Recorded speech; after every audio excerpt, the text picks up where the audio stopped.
राज तिलक, सबसे पहले बधाई राज्य की जनता को, राज्य की जनता के अपार जनादेश को। राज्य में स्थिर सरकार मिली है। अबुआ राज का जो सपना राज्य की जनता ने देखा था वो साकार हुआ है। मुख्यमंत्री हेमंत सोरेन ने आज शपथ ग्रहण कर लिया है।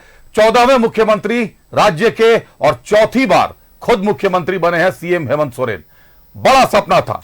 पहले राज्य की जनता को बधाई और उसके बाद महागठबंधन को बधाई और उस चेहरे को बधाई जिस चेहरे ने इस चुनाव में फतह का बिगुल भी फूका और फतह का झंडा भी लहराया। माननीय मुख्यमंत्री हेमंत सोरेन साहब को ढेरों बधाई और शुभकामनाएं।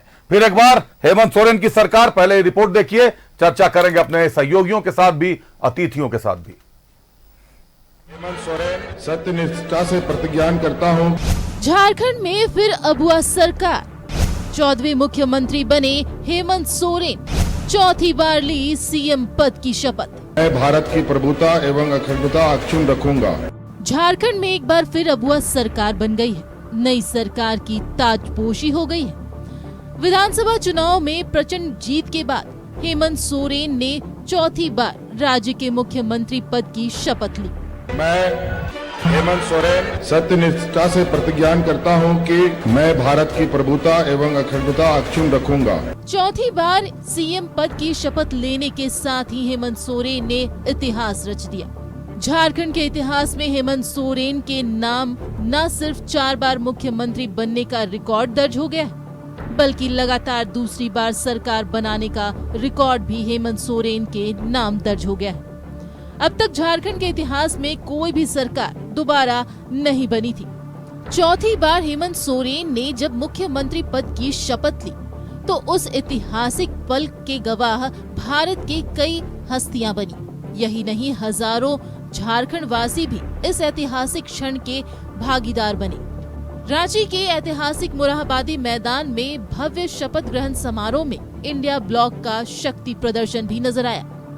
कांग्रेस के राष्ट्रीय अध्यक्ष मल्लिकार्जुन खड़गे, लोकसभा में नेता प्रतिपक्ष राहुल गांधी, आम आदमी पार्टी के संयोजक अरविंद केजरीवाल और उनकी पत्नी सुनीता केजरीवाल, पश्चिम बंगाल की मुख्यमंत्री ममता बनर्जी, पंजाब के मुख्यमंत्री भगवत मान, कर्नाटक के डिप्टी सीएम डीके शिव कुमार, तमिलनाडु के deputy CM Udhayanidhi Stalin, Samajwadi party के अध्यक्ष अखिलेश यादव और बिहार विधानसभा में नेता प्रतिपक्ष तेजस्वी यादव समेत दिग्गज हस्तियां शपथ ग्रहण समारोह में मौजूद रहीं। शपथ ग्रहण के पहले हेमंत सोरेन अपने पिता शिबू सोरेन के आवास पहुंचे, जहां उन्होंने उनका आशीर्वाद लिया।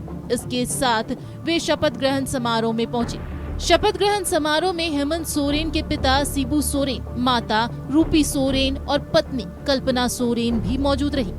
रांची के ऐतिहासिक मोरहाबादी मैदान में राज्यपाल संतोष गंगवार ने उन्हें पद और गोपनीयता की शपथ दिलाई। मैं हेमंत सोरेन सत्यनिष्ठा से प्रतिज्ञान करता हूं कि मैं भारत की प्रभुता एवं अखंडता अक्षुण्ण रखूंगा। हेमंत सोरेन के पिता शिबू सोरेन और बीजेपी के अर्जुन मुंडा 3 बार सीएम पद की शपथ ले चुके हैं, लेकिन अब चौथी बार सीएम पद की शपथ लेकर हेमंत सोरेन ने इतिहास रच दिया। Bureau report, news 11 Bharat. मैं हेमंत सोरेन सत्यनिष्ठा से प्रतिज्ञान करता हूं कि मैं भारत की प्रभुता एवं अखंडता अक्षुण्ण रखूंगा। रिपोर्ट्स आपने देख ली किस तरीके से मुख्यमंत्री हेमंत सोरेन ने शपथ ग्रहण किया है। तमाम आईएनडीआईए ब्लॉक के बड़े चेहरे, राहुल गांधी साहब, ममता बनर्जी, इसके अलावा कई बड़े चेहरे, तेजस्वी यादव, अखिलेश यादव समेत कई बड़े चेहरे इस बार शामिल हुए राज तिलक में। मुख्यमंत्री हेमंत सोरेन के राज तिलक में शामिल हुए। पद एवं गोपनीयता की शपथ संपन्न हुई। कैबिनेट का विस्तार भी होगा। पहली कैबिनेट भी आहूत कर ली गई है। 9 से 12 सितंबर तक पहला कैबिनेट चलेगा, दिसंबर तक, माफ कीजिएगा, 9 से 12 दिसंबर तक, और उसके बाद विस्तार होगा कैबिनेट का। एक बार रुक करते हैं, हमारे साथ हमारे सहयोगी विपिन और राकेश जुड़ रहे हैं। राकेश का रुक करते हैं पहले। राकेश, तमाम विपरीत परिस्थितियों में जिस तरीके से पिछले 1 साल से जो जेवीएम का आरोप रहा कि जेल भेजे गए सीएम हेमंत सोरेन और कई तरीके के आरोप लगे, एक डिस्टर्बेंस क्रिएट रहा। इसके पहले 3 साल तक सरकार बनती रही, बनते शक्ति प्रदर्शन करते रहना पड़ा कि कहीं सरकार गिर ना जाए। उस समय भी हेमंत सोरेन का चेहरा उभर कर सामने आया और उसके बाद जो जनादेश उन्होंने लाया वो तमाम रिकॉर्ड को, पुराने रिकॉर्ड को ध्वस्त कर चुका। 3 बार जो लोग सीएम बने थे, शिबू सोरेन और अर्जुन मुंडा, उनको पछाड़कर अब हेमंत सोरेन चौथी बार मुख्यमंत्री भी बन गए हैं। राज्य के 14वें मुख्यमंत्री भी हैं और मैंडेट जो मिला है इस बार आईएनडीआईए ब्लॉक को 56 सीटों का मैंडेट, बड़ा मैंडेट। जेएमएम भी तमाम रिकॉर्ड को तोड़कर 34 सीटों पर पहली बार। कैसे देखते हैं इसको जेएमएम और बाकी सहयोगी दल?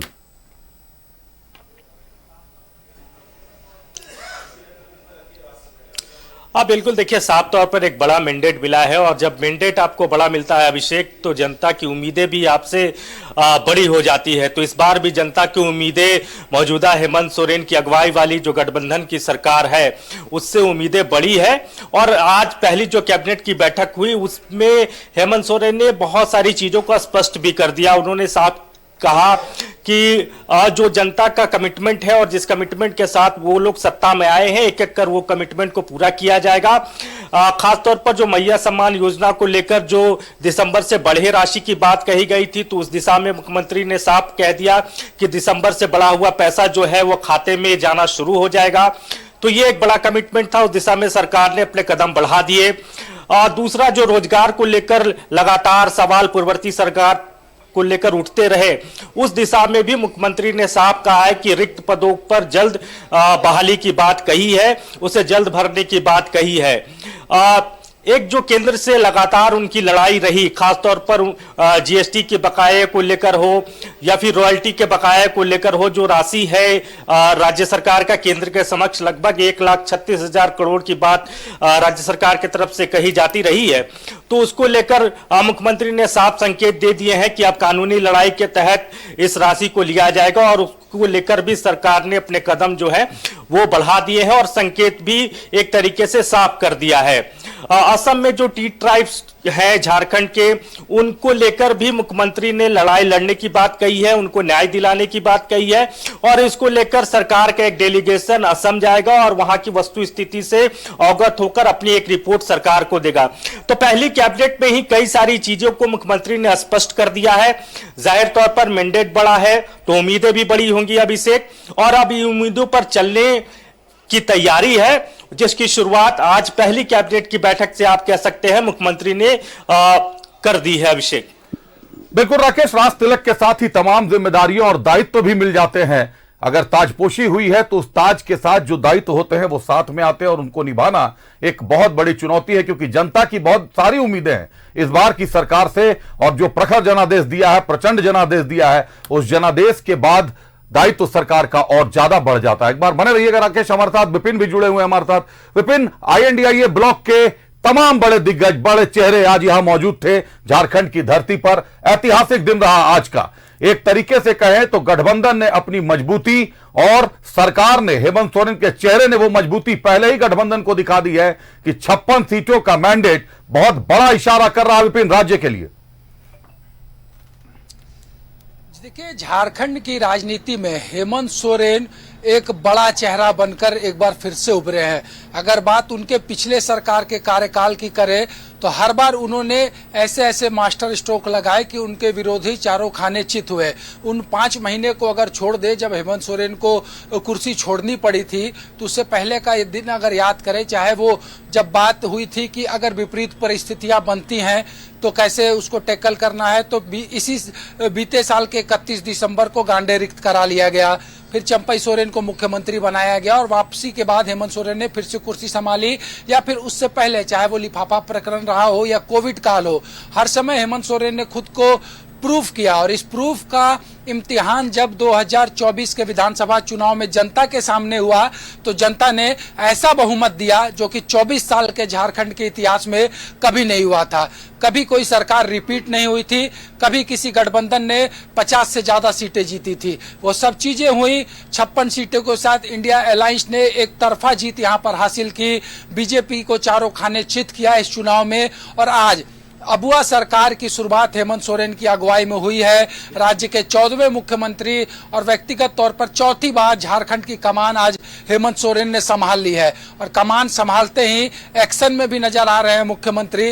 और जिस तरीके से बात करें तो आज सरकार गठन के बाद हुई कैबिनेट में स्टीफन मरांडी को प्रोटेम स्पीकर नियुक्त किया गया है। स्टीफन मरांडी एक जो राज्य के 81 विधायक निर्वाचित हुए हैं उनको विधानसभा में शपथ दिलाएंगे और जो पहला सत्र इस षष्ठम विधानसभा का आहूत है वो 9 से लेकर 12 दिसंबर तक है। इस दौरान सरकार जो फ्लोर टेस्ट की पॉसिबिलिटीज है उसको साबित करेगी हाउस में। और जिस तरीके से जो निर्णय लिए गए हैं, चाहे वो केंद्र से बकाये की लड़ाई की बात हो या फिर जो पूर्व में कैबिनेट ने निर्णय लिया था कि राज्य का कोई अग्निवीर अगर शहीद होता है कार्य के दौरान तो उनको आर्थिक सहयोग के साथ साथ उनके परिजनों को नौकरी दिया जाना है, तो उसकी शुरुआत भी आज हो चुकी है।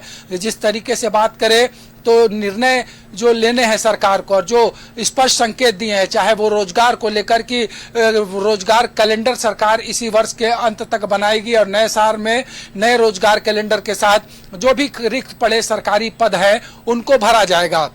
विजन साफ है और चुनाव से पहले जो 7 गारंटी गठबंधन ने दिया था वही कॉमन मिनिमम प्रोग्राम के तौर पर यहां पर काम करेगा। प्रायोरिटी उन्हीं गारंटीज को दी जानी है। उसी 7 गारंटी में हेमंत सोरेन की तमाम चीजें हैं जिस पर वो काम करना चाहते हैं, चाहे स्थानीयता की बात हो जाए, सरना धर्म कोड की बात हो जाए, 7 किलो राशन की बात हो, MSP 3200 प्रति क्विंटल करने की हो, 450 रुपए में गैस सिलेंडर देने की हो, मैया सम्मान की राशि जो अभी 1000 है उसे 1500 रुपया बढ़ाते हुए 2500 देने की बात हो तो दिसंबर से उसकी भी शुरुआत हो जाएगी। तो लक्ष्य सेट है और जिस तरह का बहुमत मिला है उससे हेमंत सोरेन अब तेजी से कदम आगे बढ़ाएंगे। जिस तरीके से आज बड़े चेहरों की उपस्थिति थी और हेमंत सोरेन ने आज अपने कैबिनेट के मुखिया के तौर पर शपथ ग्रहण किया। जो राज्य के राज्यपाल है उन्होंने पद एवं गोपनीयता की शपथ दिलाई। इस दौरान आप उपस्थिति भी देखिए, कांग्रेस के राष्ट्रीय अध्यक्ष मल्लिकार्जुन खड़गे, सपा के राष्ट्रीय अध्यक्ष अखिलेश यादव, झारखंड बिहार विधानसभा में नेता विपक्ष तेजस्वी यादव, बंगाल के मुख्यमंत्री ममता बनर्जी, पंजाब के मुख्यमंत्री भगवत मान, उसके अलावा तमिलनाडु से दयानिधि स्टालिन, राहुल गांधी, अरविंद केजरीवाल, राहुल गांधी एक बड़ा चेहरा विपिन। और सबसे बड़ी बात जो लोकसभा में नेता विपक्ष जिन्होंने पूरी ताकत इस चुनाव में झारखंड में लगाई थी, राहुल गांधी स्पेशल इनवाइटी के तौर पर वो भी यहां पर पहुंचे थे।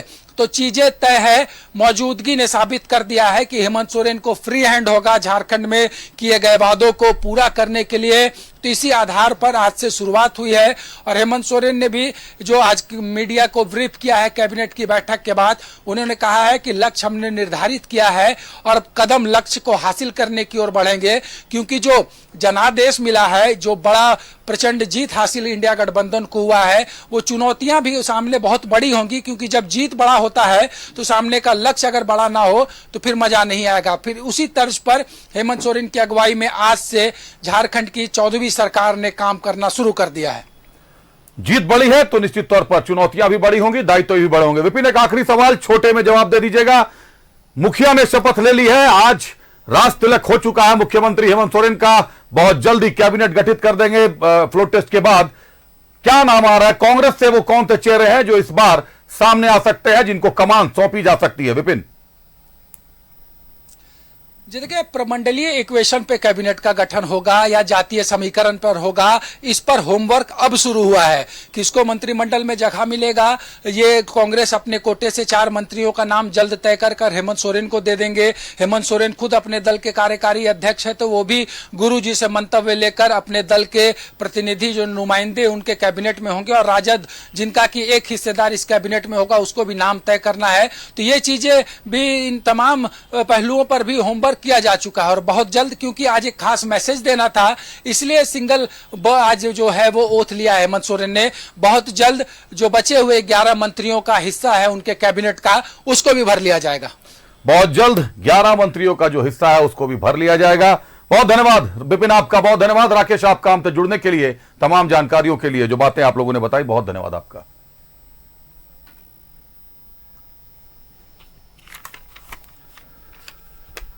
हमारे सहयोगियों ने आपको बताया तमाम तरीके की बातें जो राजनीति गलियारे में इस वक्त तैर रही हैं, जो सूचनाएं हम लोगों को मिल रही हैं, हम आपके समक्ष रखते जा रहे हैं। एक बार आपको हेमंत सोरेन का रिकॉर्ड दिखाते हैं और सीधे चर्चा अतिथियों के साथ शुरू करेंगे। हेमंत सोरेन सत्य निष्ठा से प्रतिज्ञान करता हूं कि मैं भारत की प्रभुता एवं अखंडता अक्षुण्ण रखूंगा।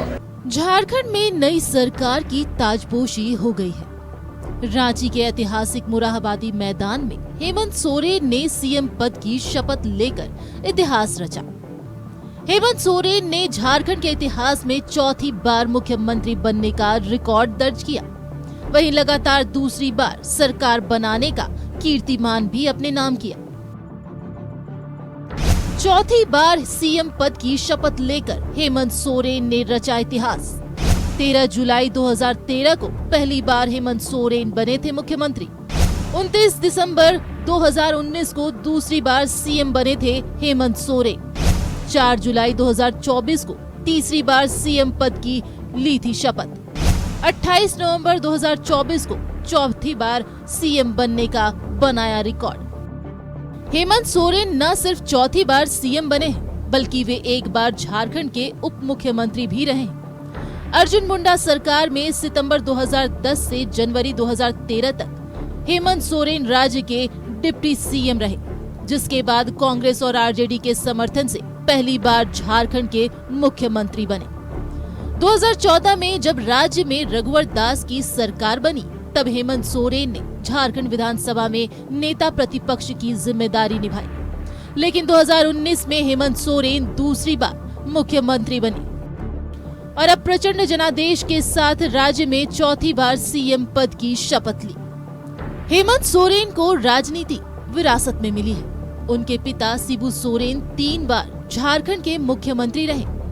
इसके अलावा हेमंत सोरेन के बड़े भाई दिवंगत दुर्गा सोरेन भी विधायक थे। इंजीनियरिंग की पढ़ाई बीच में छोड़कर राजनीति में आए हेमंत सोरेन ने अपने पिता शिबू सोरेन के राजनीतिक संघर्षों के दौरान जेएमएम को मजबूत किया। हेमंत ने 2005 में दुमका से स्टीफन मरांडी के खिलाफ अपना पहला चुनाव लड़ा, जिसमें वे हार गए। जून 2009 में वे राज्यसभा के सदस्य बने, लेकिन 2009 के विधानसभा चुनाव में वे दुमका सीट से विधायक चुने गए, जिसके बाद उन्होंने राज्यसभा की सदस्यता छोड़ दी। लेकिन इसके बाद हेमंत सोरेन ने कभी पीछे मुड़कर नहीं देखा। वहीं पहले डिप्टी सीएम और फिर सीएम बने और अब हाल ही में हुए विधानसभा चुनाव में हेमंत सोरेन के जेएमएम के नेतृत्व वाले गठबंधन ने 81 सदस्यीय विधानसभा सीट में 56 सीटें जीतकर रिकॉर्ड कायम किया। Bureau report, news 11 Bharat. मैं हेमंत सोरेन सत्य निष्ठा से प्रतिज्ञान करता हूं कि मैं भारत की प्रभुता एवं अखंडता अक्षुण्ण रखूंगा। सीधे रुख करते हैं अतिथियों का। हमारे साथ आजसू से परवाज खान साहब जुड़े हैं। परवाज जी, स्वागत है आपका। बीजेपी से रमाकांत महतो साहब है। रमाकांत जी, स्वागत है आपका। कांग्रेस से अमृत सिंह साहब हैं। अमृत जी, स्वागत है आपका। और आरजेडी से क्षितिज मिश्रा साहब हैं। क्षितिज, स्वागत है आपका। अमृत सिंह साहब, राज तिलक आज संपन्न रहा। कई बड़े चेहरे INDIA ब्लॉक के कांग्रेस के बड़े चेहरे मल्लिकार्जुन खड़गे साहब, राहुल गांधी साहब आज मौजूद थे, जो ये बता रहा था कि गठबंधन जितनी मजबूती से चुनाव लड़ा है उतनी मजबूती से सरकार भी चलाएगा। जो प्रचंड जनादेश जनता ने दिया है उसका मान सम्मान रखा जाएगा। क्या अब ये सरकार आरोपों प्रत्यारोपों से ऊपर उठकर विकास की नई धारा, नई गंगा झारखंड में बहा डालेगी? पहले तो नवगठित सरकार को, मुख्यमंत्री जी को बधाई और शपथ की।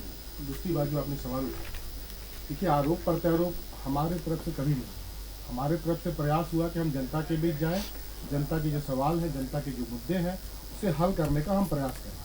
आपने पूरे चुनाव का हमारा कार्यकाल देखा होगा कि हम पे जितने बार भी सवाल हुए हमने अपने कार्यों को बताया।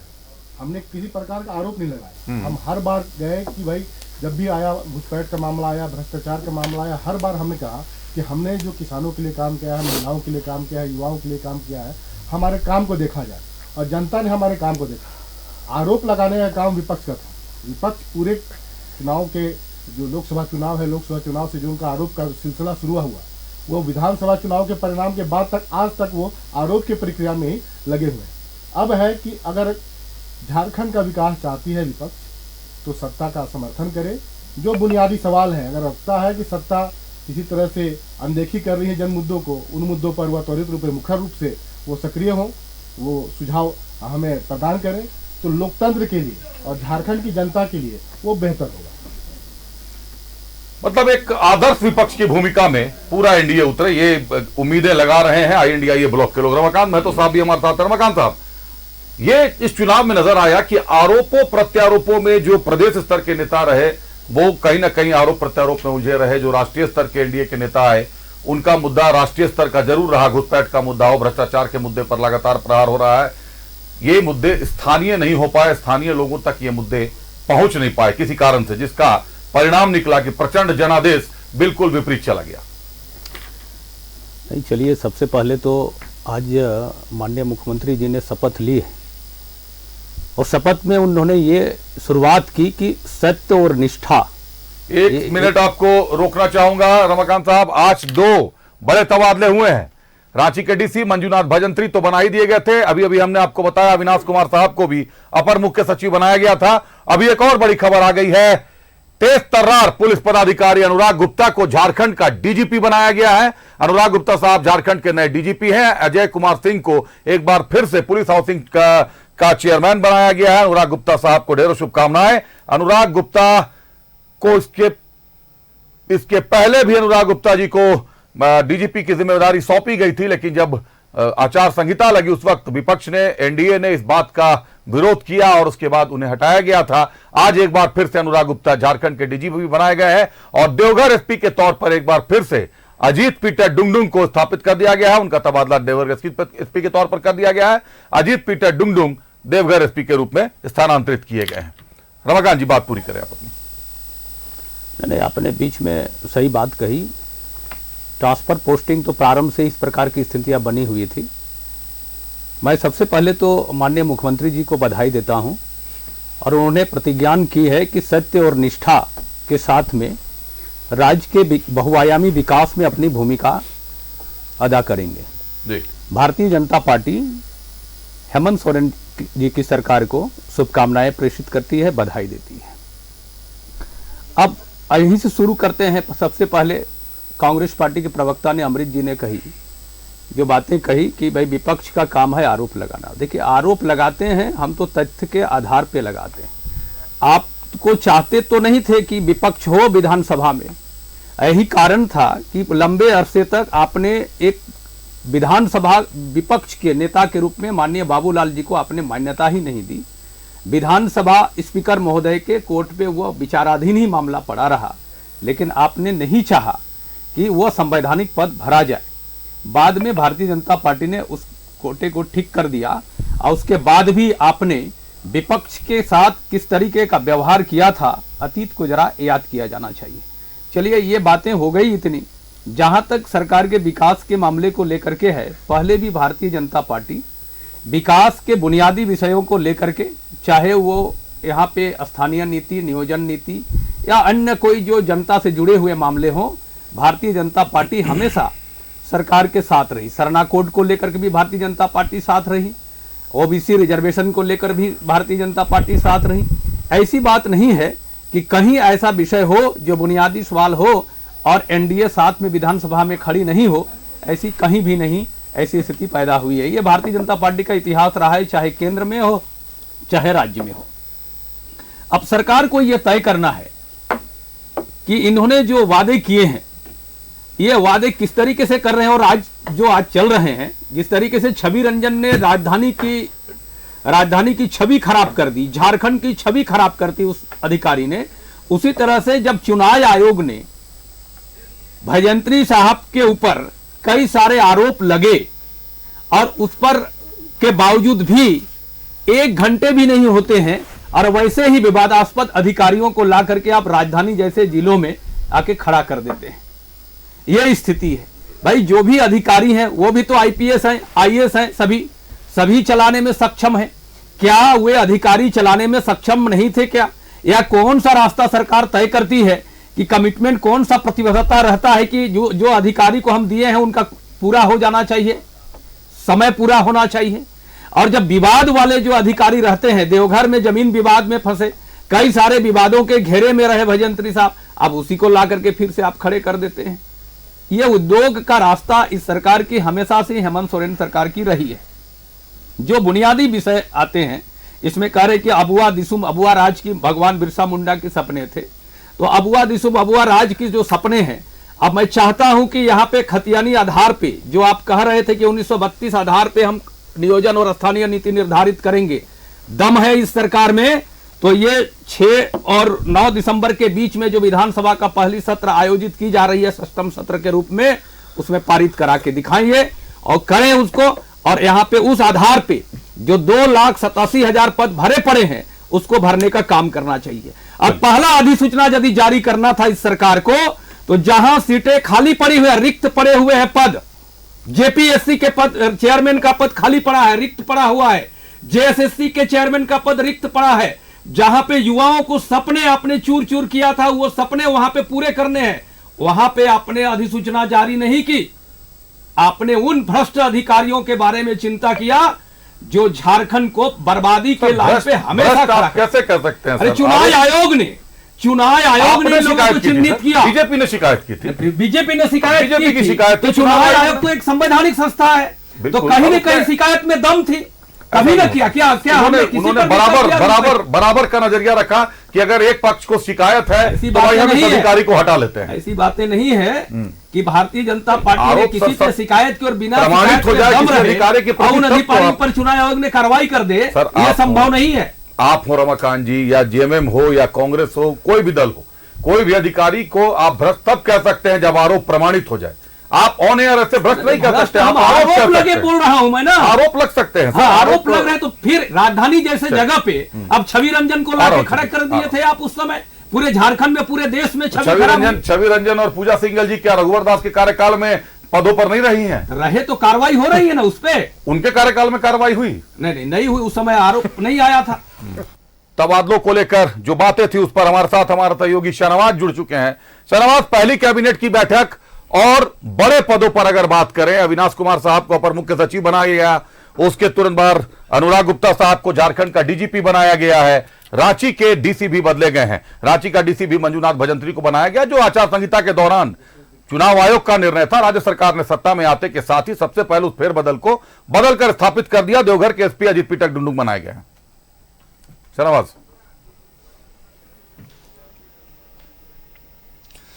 जी हाँ, ये कुछ बड़े निर्णय हैं जो बिल्कुल समय पर ले लिए गए हैं। उधर मुख्यमंत्री कैबिनेट की बैठक कर रहे थे और इधर तमाम नोटिफिकेशंस तैयार थे।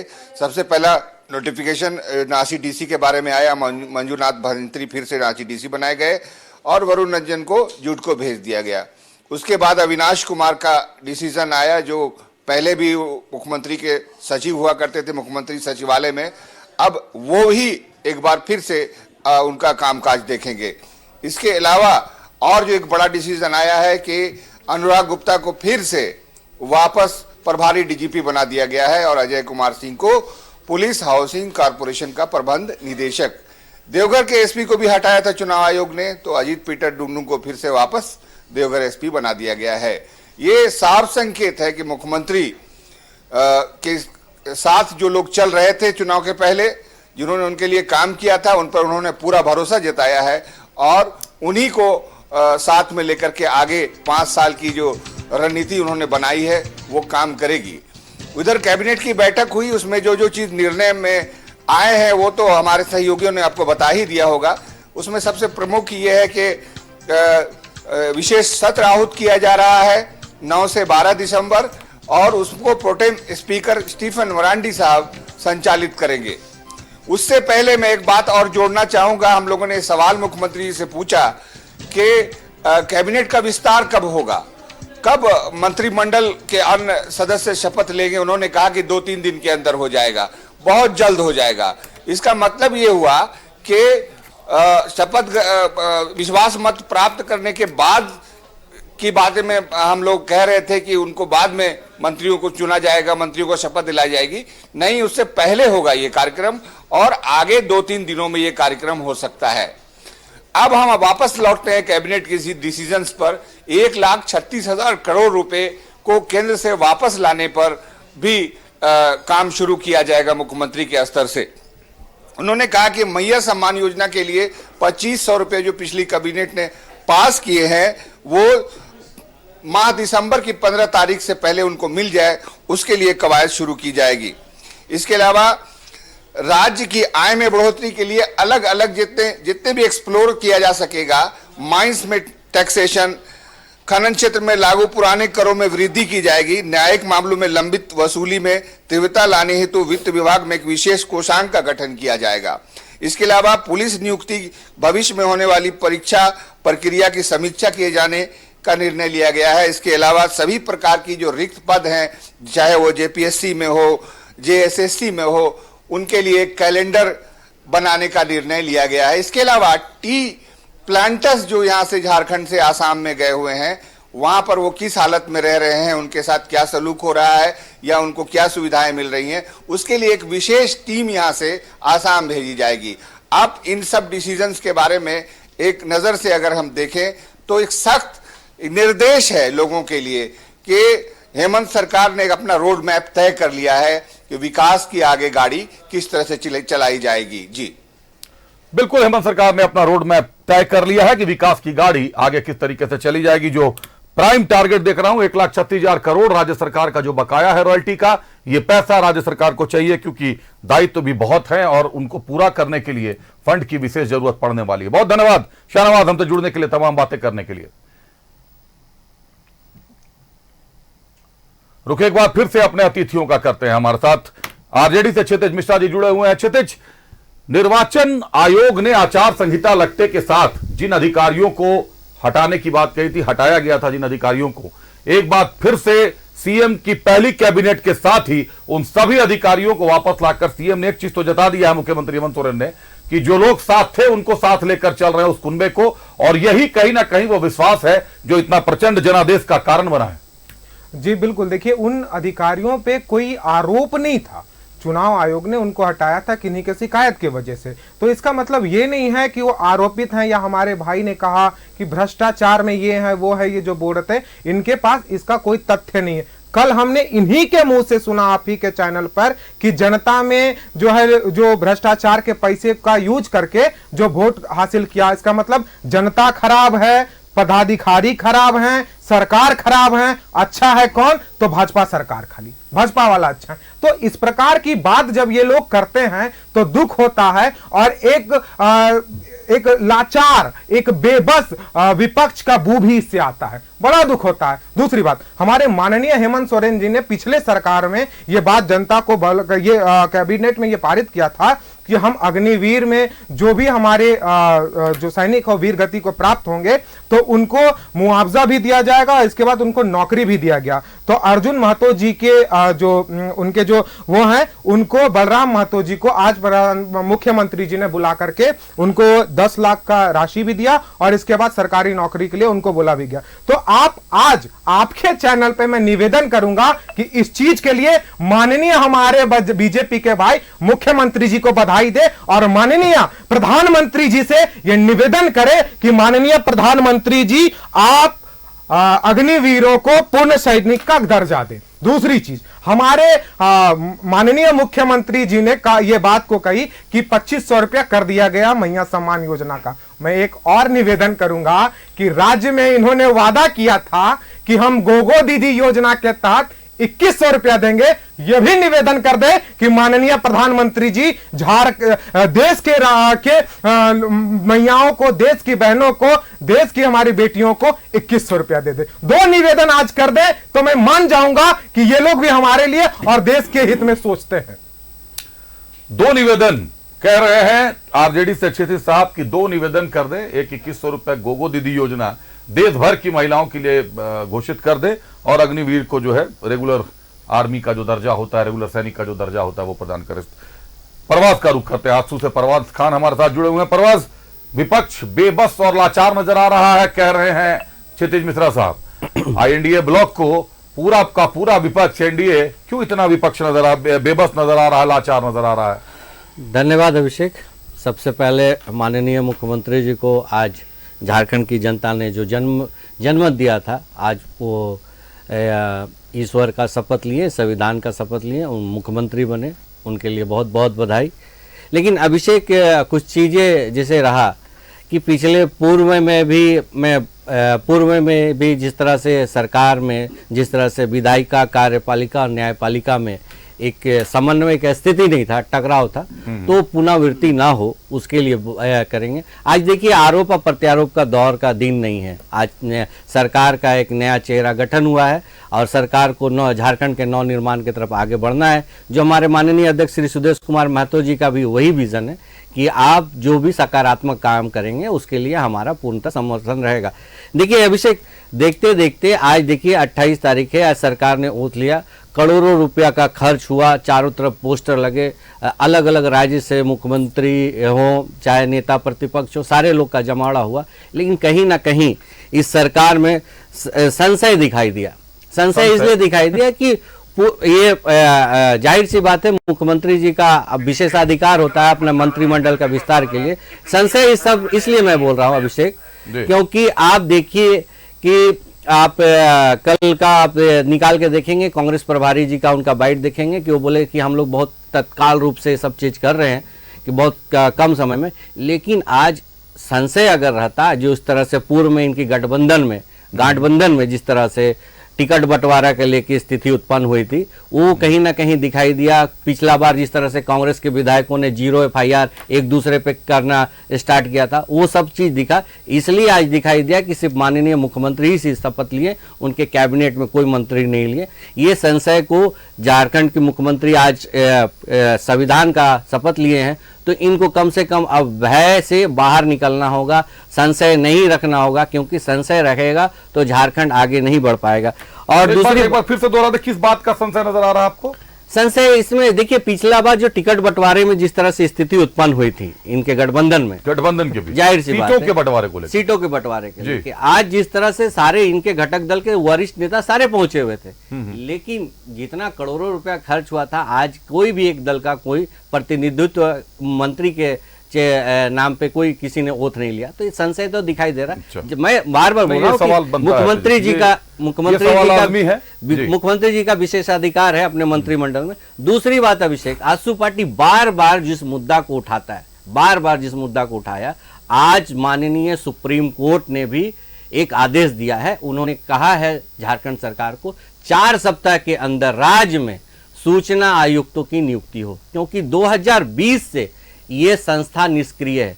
बार बार आजसू पार्टी ये आग्रह करता है कि राज्य में महिला आयोग का गठन होना चाहिए। बार बार आजसू पार्टी इसलिए आग्रह करता है, माननीय एपेक्स कोर्ट तक हम लोग गए हैं, ओबीसी आरक्षण ट्रिपल टेस्ट का लेके कोर्ट का भी आदेश था कि उसका अनुपालन पिछली सरकार नहीं की थी, राज्य में नगर निकाय का चुनाव जो ये सब चीज को लेके। इसलिए मैं बार बार बोल रहा हूँ, आज का दिन है, मुख्यमंत्री जी लिए हैं, ओथ लिए हैं, मुख्यमंत्री जी का विशेषाधिकार है अपने मंत्रिमंडल में किसे शामिल करें, लेकिन संशय की भूमिका में ना रहे, विधायिका, कार्यपालिका और न्यायपालिका में एक समन्वय स्थापित करके झारखंड के नव निर्माण के लिए आगे बढ़े, क्योंकि झारखंड बहुत सी आहुति और बलिदान के बाद बना है, इसलिए। और दूसरी बात, कांग्रेस के मित्र अभी अपने स्टार्ट में जब बोल रहे थे कि इनको एक विपक्ष की अच्छी भूमिका निभानी चाहिए, कांग्रेस वाले को याद होना चाहिए झारखंड आंदोलन और झारखंड के सृजन में जिस तरह से झारखंड आंदोलनकारी लड़ाई लड़ रहे थे, तो आप लाठियां बरसा रहे थे, आप जेल भेज रहे थे, तो आप सलाही मत दीजिए। आपको जो भूमिका मिली है आप भूमिका में रहिए और देखिए कि झारखंड का जिस तरह से नव निर्माण के लिए के मुख्यमंत्री जी संकल्पित हैं, हमारे माननीय अध्यक्ष श्री सुदेश कुमार महतो जी का जो विजन है उसको आगे बढ़ाने में अपनी सहयोग कीजिए, इस तरह से खींचातानी ना कीजिए। देखिए, राजनीति में सफलता का परिणाम जो है वो जनादेश होता है जी, और जनादेश इस वक्त तो कांग्रेस के साथ है। उनकी सीटें 17 में 16 सीटें सुरक्षित दिखाई दे रही हैं, तो कहीं ना कहीं जनता ने उनके कार्य को सराहा है। जो लोग थे जो काम नहीं किए, जिनके क्षेत्र में काम नहीं हुआ, तो मंत्री भी हार गए चुनाव इस बार के, 3-3, 4-4 बड़े मंत्री हार रहे हैं चुनाव। तो क्षेत्र क्या चाहता है, जनता क्या चाहती है, ये समझना, न टटोलना बहुत बड़ी बात है राजनीति की। एक बार अमृत का रुख करते हैं। एक सवाल लाजमी है जो अभी परवाज ने उठाया है, कोई भी विधायक जिसको मंत्री बनना है वो ये चाहता है कि जब इतने तरीके से सरकार बनी है, इतना बड़ा मैंडेट आया है, बड़े चेहरे जुटे हैं, करोड़ों का खर्च भी हुआ है निश्चित तौर पर, तो कांग्रेस के भी जो चेहरे होते हैं या जेवीएम के भी जो चेहरे जिनको मंत्री पद लेना है, आरजेडी का चेहरा भी तेजस्वी यादव साहब, अब फिर उस दोबारा शपथ ग्रहण होगा, कहां होगा, वहां आ पाएंगे नहीं आ पाएंगे, राहुल गांधी साहब की क्या दिनचर्या रहेगी, वो शामिल हो पाएंगे कि नहीं हो पाएंगे। तो आज एक दिन में इसको क्यों नहीं, पहले ही जब सारी चीजें फिक्स थी, सीटें फिक्स थी, टिकट फिक्स था, तो फिर मुझे लगता है 4 आपके यहां से मंत्री बनने, 7-4-1 का जो मामला है वो भी तय है, फिर कहां पर संशय है जो संशय की स्थिति बता रहे हैं परवाज? देखिए परवाज साहब, मुझे समझ में नहीं आया, वो महाराष्ट्र के विषय में बात करना चाह रहे थे कि झारखंड के विषय में? चुनाव दोनों राज्यों में साथ साथ हुआ। महाराष्ट्र के विधानसभा का कार्यकाल समाप्त हो चुका है, जबकि झारखंड विधानसभा का कार्यकाल भी समाप्त नहीं हुआ। उससे पूर्व ही झारखंड में सरकार का गठन भी हो गया, मुख्यमंत्री ने शपथ भी ले ली। दूसरा सवाल है कि टीम 11 क्या होगा मुख्यमंत्री का? तो टीम 11 गठित करने का जो विशेषाधिकार है वो मुख्यमंत्री का है। इनको इतनी जल्दबाजी किस विषय की है, मुझे समझ से पड़े।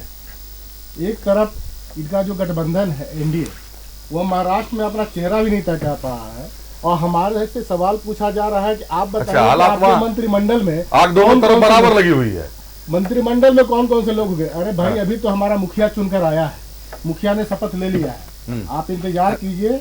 आपने जो कहा ना, जो आरोप आप लगा रहे थे कि कांग्रेस सवाल ना पूछे, तो मेरा देखी जा रहा था बड़ा बेआबरू होके तेरे कुचे से हम निकले। जिस तरह की दुर्गति इस विधानसभा चुनाव में आंसू के साथ हुई है, किसी प्रकार से हारते हारते हारते एक मांडू का सीट इनका बचा है, वो भी सीट जाने की स्थिति में था। नए चेहरे ने जीत दर्ज कर ली है, पुराने चेहरों को दिक्कत मिल गई। उस तरह के मार्जिन विधानसभा चुनाव में उसको जीत नहीं माना जाता है। जब तक विधानसभा चुनाव में आप 5,000 10,000 से जीत के नहीं आते हैं तो समझ लीजिए कि वो लक है।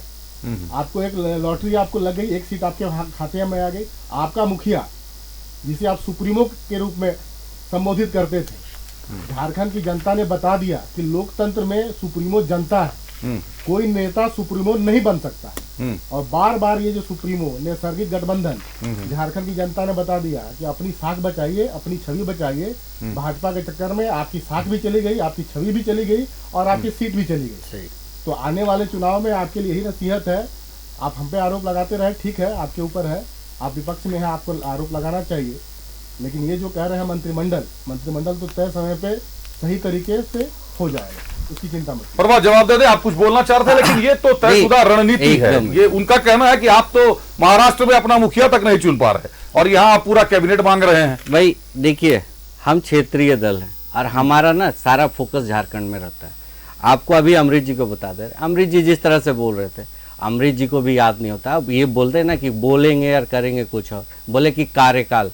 भाई साहब, चुनाव का पूर्व ना चुनाव आयोग का मीटिंग हुआ था, ऑल पार्टी मीटिंग हुई थी। उस टाइम कहाँ आपकी मुंह सिली हुई थी?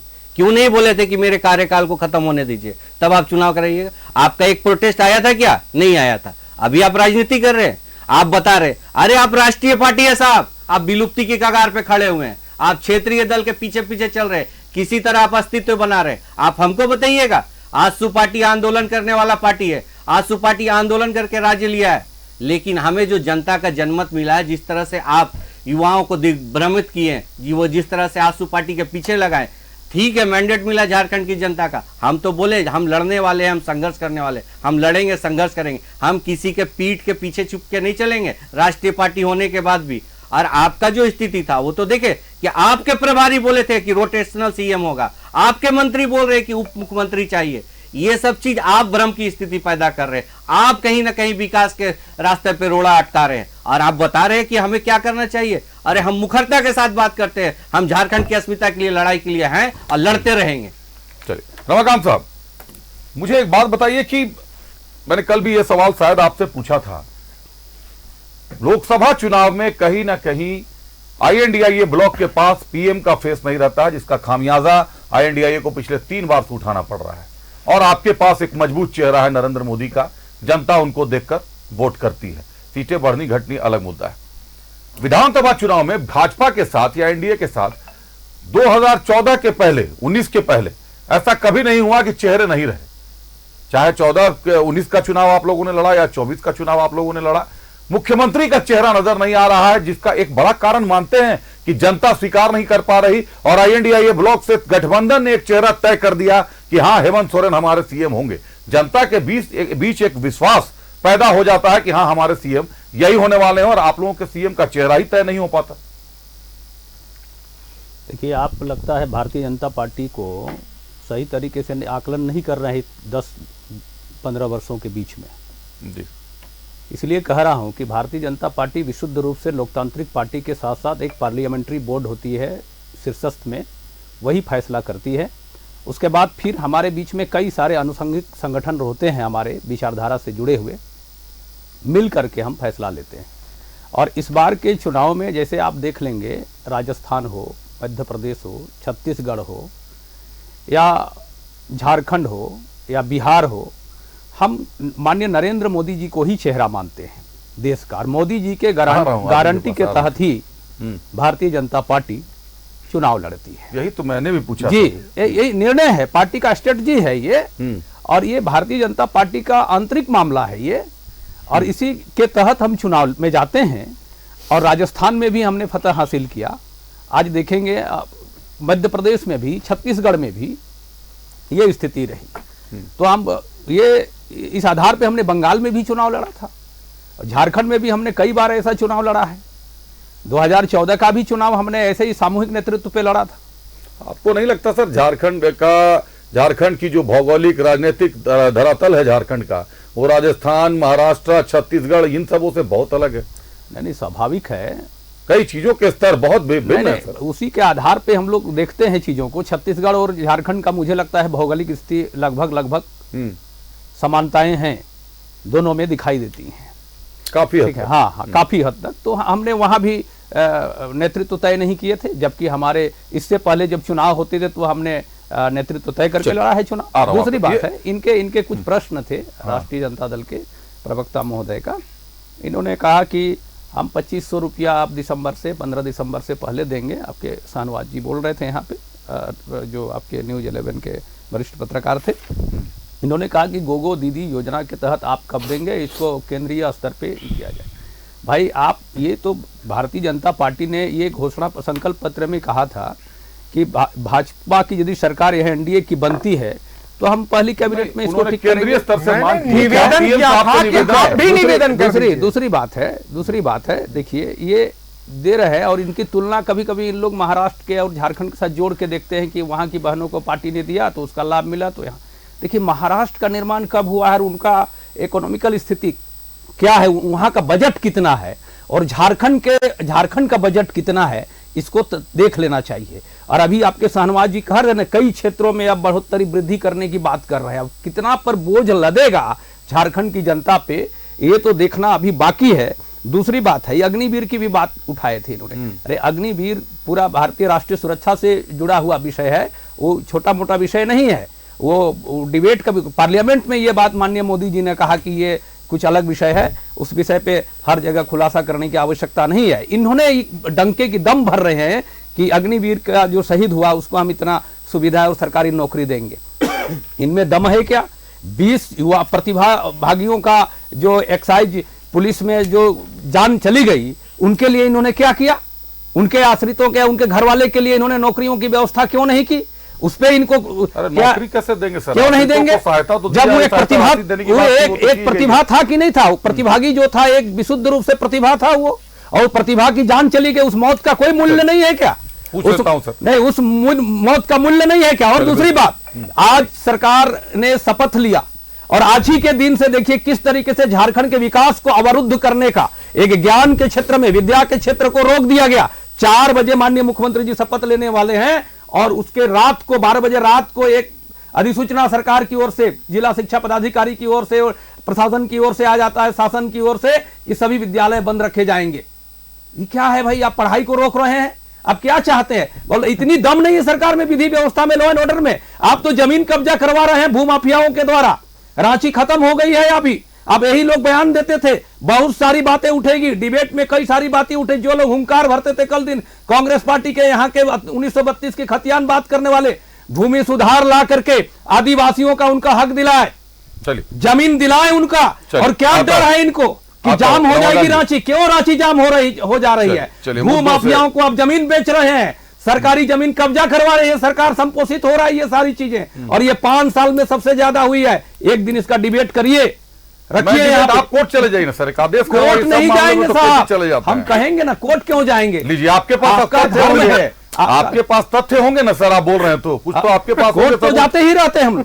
इसीलिए बोला कि कोर्ट क्यों न्यायालय पे क्यों नहीं जाएंगे? और अभी तो ईडी भी जांच कर रही है जमीन की, अब हम लोग क्या लिखकर जांच कर रहे हैं? सरकार डिबेट क्या कर रहे हैं उस पर? सरकार इसी विषय पर को लेकर के तो सरकार कहती है कि हम आदिवासियों के जमीन को वापस ईडी को कहिए ना, माननीय गुरुजी का आंदोलन था ये। अरे सर, अरे उसी झारखंड मुक्ति मोर्चा की सरकार है। ईडी की कार्रवाई को आप लोग मानते हैं कि भाजपा के राज्य में शासन में बहुत तटस्थ रूप से केंद्रीय एजेंसियां काम कर रही हैं, तो फिर जमीन के धंधे में केवल कुछ ही जगह पे चल के फुल स्टॉप क्यों लग गया? अगर इतना ही लार्ज स्केल पर जाना है तो बढ़िए ना सर, कई सांसद कई बड़े विधायक बेनकाब होंगे। एक मुख्यमंत्री शपथ लेने वाले हैं, सारे विद्यालयों को बंद करने की क्या जरूरत है? ये आज की जो पढ़ाई थी उनको आप पढ़ा लीजिएगा बाद में क्या? चल, इसका जवाब क्षितिज साहब आपसे मांगता हूं, पहले तो दोनों जवाब आप दे दे क्षितिज की। एक का नेतृत्व है नॉन मैट्रिक वाले के पास है तो क्या होगा? क्षितिज साहब, दो सवाल आपके पास आ जा रहे हैं। एक सवाल तो ये आ जा रहा है कि बीजेपी का चुनाव अभियान, बीजेपी का चुनावी एजेंडा लोकसभा और विधानसभा में बदल जाता है। लोकसभा, अभी विधानसभा में जब पूछ रहा हूं तो ये कह रहे हैं हमारी पार्लियामेंट्री कमेटी निर्धारित करती है, तब हम चेहरा फिक्स करेंगे। 3 जगहों का इन्होंने बताया, ठीक है, लेकिन लोकसभा चुनाव में तो ये तमाम बातें नहीं होती, वहां तो एक चेहरे पर चुनाव होता है बीजेपी का। दूसरी बात, आज जो छुट्टियां हुई हैं स्कूलों की, ये एक पहलू है, क्योंकि कल 10:40 पर जिला शिक्षा पदाधिकारी ने ये आदेश जारी किया है, लेकिन उससे लाभ ही हुआ है कि बच्चे घंटों तक जाम में नहीं फंसे। लेकिन इस जाम को रोकने का और कोई विकल्प नहीं था कि पढ़ाई को बाधित करना पड़ा। देखिए, मैं इस दोनों बातों पे जवाब दूंगा। पहली बात कि इन्होंने खुद स्पष्ट किया कि भारतीय जनता पार्टी की कोई नीति, कोई सिद्धांत कुछ नहीं है, पूरा कुछ नहीं है। कुछ, रुकिए, मेरी बारी, आपके समय में नहीं बोले हम। कुछ नीति सिद्धांत नहीं है। बिहार में आपके मुख्यमंत्री का चेहरा थे कि नहीं थे नीतीश कुमार? सच बोलिएगा, थे कि नहीं थे? 2014 में झारखंड के विधानसभा चुनाव में मुख्यमंत्री का चेहरा रघुवर दास थे कि नहीं थे? 2019 में मुख्यमंत्री का चेहरा रघुवर दास जी थे कि नहीं थे? मैं बता नहीं, 14 और 19 दोनों में रघुवर दास थे। 14 में बनाए गए थे, लेकिन चेहरा नहीं थे। ठीक है, मुख्यमंत्री सुनिए, ये राजद के भी प्रवक्ता नहीं है, युवा राजद के इनके राजनीति में परिपक्वता नहीं है इन्हें। क्या मतलब है सर? क्या बात करते हैं? से बात ये आपकी अधिकार क्षेत्र में नहीं है। एक में रमाकांत जी चुप रहिए, अभी आपने क्या क्या बोला? रुके, रमाकांत जी सुनिए, आप हमें मत समझाइए। पार्टी हमारी नहीं कर रही, हमारी पार्टी तय करेगा। आप हमारी पार्टी का कौन सी बात हल्की लग रही है सर? आप हमारी पार्टी का तय मत कीजिए। बिहार में आपने चुनाव लड़ा था कि नहीं? रघुवर दास जी को हमने नेतृत्व तय किया था क्या? बिहार में किया था क्या? बिहार में रघुवर दास अचानक लाए गए मुख्यमंत्री थे। रघुवर दास को अचानक ये अवसर मिला था। ठीक है, रघुवर दास साहब के नेतृत्व में 2019 में 19 में कोई चेहरा नहीं था। 19 भी इन्होंने बिना चेहरे का लड़ा था। खामियाजा सामने है आपसे। 24 भी लड़ा था बिना चेहरे। ठीक है, मैं उसको वापस करता हूं। बिहार में मुख्यमंत्री का चेहरा थे कि नहीं थे नीतीश कुमार जी? महाराष्ट्र चेहरा थे। और आप बताइए, ये कैसी पार्टी है कि लोकसभा में ये अकेले तय कर लेते हैं कि प्रधानमंत्री लेंगे होंगे मोदी जी, और इसके बाद विधानसभा में पूरा बोर्ड तय करता है। कमाल का पार्टी है। चलिए, कमाल का पार्टी। दूसरी चीज, आप हमें बताइए, आपने कहा आपके पास एजेंसियां हैं, आप बताइए कि आपने कार्रवाई, इन्होंने कहा कि झारखंड में जाम रांची में इसलिए लगा था क्योंकि जमीन बेच दिया। कौन सा रोड का या किस जगह? अभी देखिए, जनता को दिग्भ्रमित मत कीजिए। हम युवा हैं, युवा के प्रवक्ता हैं आरजेडी के, और आप अगर परिपक्व हैं तो आज आप हमें बताइए, अभी बताइए कि रांची में कौन सा जमीन कब्जा में था जिसके कारण की जाम लगा हुआ, और आप उस पर क्या कार्रवाई की है? दोनों चीज का जवाब दीजिए। दोनों बात का जवाब दीजिए। दोनों बात का जवाब दीजिए। इन्होंने कहा कि मेरे प्रवाज भाई ने कहा समन्वय नहीं है। समन्वय नहीं रहता तो पूरा इंडिया गठबंधन इसमें कैसे सम्मिलित था? आप बताइए कि कौन नहीं आए थे? अगर माननीय नाराज होते तो क्यों राहुल गांधी जी यहाँ पर आते? कोई नाराज नहीं है। पूरा सर आप बोल लीजिएगा, आपका समय आएगा। समय आएगा। उत्तेजना में गलत जगह मत कीजिए। उत्तेजना में गलत जगह समन्वय, मैंने क्या चीज का संबंध में बोला? संशय बोला। संशय मैंने क्या बोला? उत्तेजना में नहीं। आप गलत जगह मत घुसिए। नहीं, गलत जगह आपकी समय आगे गलत जगह मत घुसिए। सर, आपका समय आएगा। हमारे समय में दोनों इंटरप्ट कर रहे हैं। आपने संशय शब्द का प्रयोग किया। पहले होमवर्क कीजिए। होमवर्क हम कर रहे हैं ना। हम होमवर्क कर रहे हैं। आप इंटरप्ट बात पूरी कर लेंगे। बात पूरी करें, जल्दी बात पूरी करें। बात कर रहे हैं सर, आप गलत जगह गलत कोट मत कीजिए। पहले आपने ऑब्जेक्शन दे दिया परवाज, उन्होंने नोट कर लिया। ठीक है, मैं इस चीज को नोट, उन्होंने वापस ले लिया, संशय उन्होंने बताया। सुनिए, संशय होता तो हमारे विधायक, सारे विधायक वहां पर उपस्थित थे, किन्हीं को कोई संशय नहीं था, हमारे सारे नेता वहां पर उपस्थित थे, किन्हीं को कोई संशय नहीं है, ना इससे कोई हमें दिक्कत है। दूसरी बात, इन्होंने कहा कि अब सुन रहे तभी से कमाल कमाल का बात कर रहे हैं, ये कह रहे हैं कि सारे जो हमारे पदाधिकारी हैं जितने भी झारखंड के, उनको भ्रष्ट बता रहे हैं। ये कह रहे हैं कि रोड नहीं, बिल्कुल आपने कहा चुनाव आयोग, सुनिए सरकार ने बदले, चुनाव आयोग ने क्या उनको भ्रष्ट बोला था? मंजूनाथ जी को क्या चुनाव आयोग ने भ्रष्ट करके हटाया था, जो उनके लाने के बाद आपने कह दिया इस बात को? उस मुद्दे पर हमने भी हमने उनको आपत्ति दर्ज करा दी, उन्होंने कहा गलत है, आरोप है, उन्होंने मान लिया। आप हमें क्यों इस चीज को, आप हमें सिखा रहे हैं कि आप युवा हैं, परिपक्व नहीं है? आप बताइए, मैं इनसे ये जवाब जरूर लीजिए कि आखिरकार जब ऐसा भ्रष्टाचार हो रहा था तो आप क्यों नहीं उस पर कार्रवाई? आप बताइए आप कौन से कार्रवाई करवाए आप? चलिए सीधे बताइए कौन से कार्रवाई? ये जोश, ये उत्साह बड़ा बेहतरीन है कि चुनाव के बाद भी पहले दिन ही जोश और उत्साह दोनों दलों का बराबर है, कोई किसी से कम नहीं। आरोप प्रत्यारोप अभी भी शुरू है। फिर एक बार दोहरा रहा हूं, केंद्र की एजेंसियों और राज्य सरकार की एजेंसियों के बीच जो युद्ध की स्थिति दिखाई दे रही है, वो राज्य की जनता भी देख रही है और इसमें इसको रोकना चाहिए, एक समन्वय की स्थिति बननी चाहिए। विकास तभी संभव, 1,36,000 करोड़ रुपए भी चाहिए, अन्य कई योजनाएं हैं, चाहे वो पीएम आवास योजना हो, चाहे वो अन्य योजनाएं हो।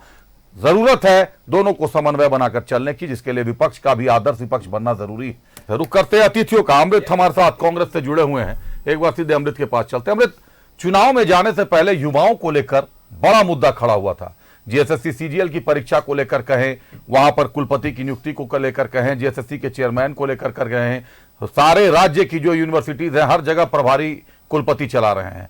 चुनाव के बाद कांग्रेस का क्या रुख रहेगा युवाओं के पक्ष में? क्योंकि कांग्रेस का जो शिक्षित वर्ग है या एनएसयूआई को हम कह लें, तो वो कहीं ना कहीं इस मुद्दे को लेकर मुखर रहा है अपनी ही सरकार में भी।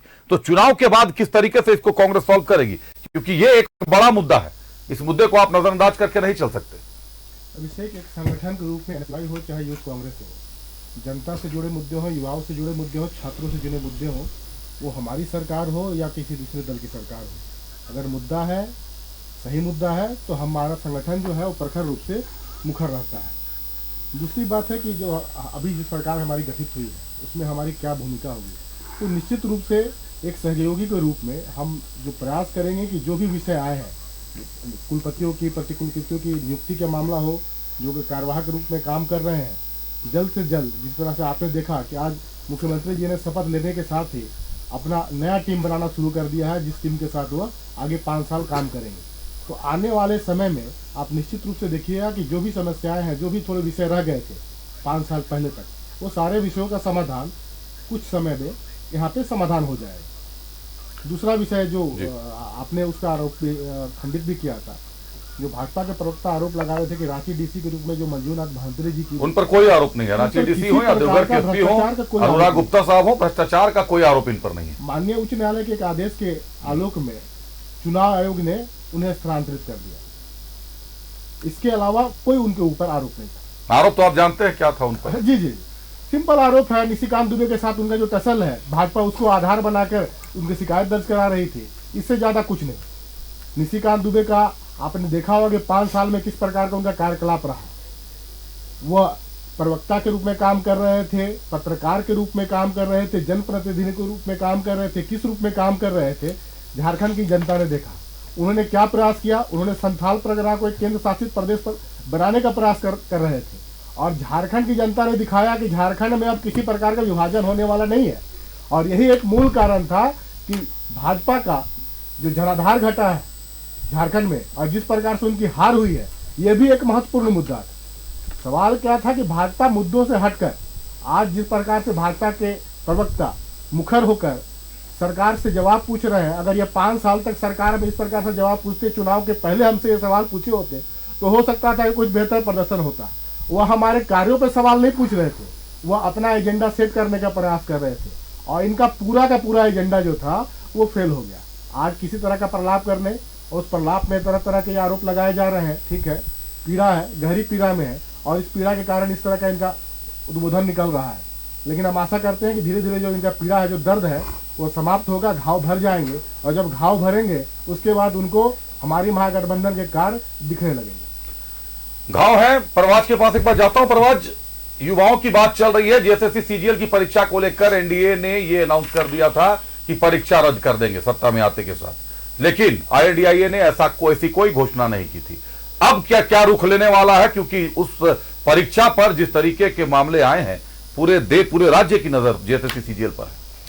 देखिए, झारखंड में, झारखंड को बनाने में सबसे बड़ी अगर भूमिका किसी को रही है तो युवाओं की रही है। आज आजसू पार्टी हमेशा युवाओं का जो विजन है, युवाओं का जो सपना है, उसे पूरा करने के लिए हमेशा तत्पर रहा है।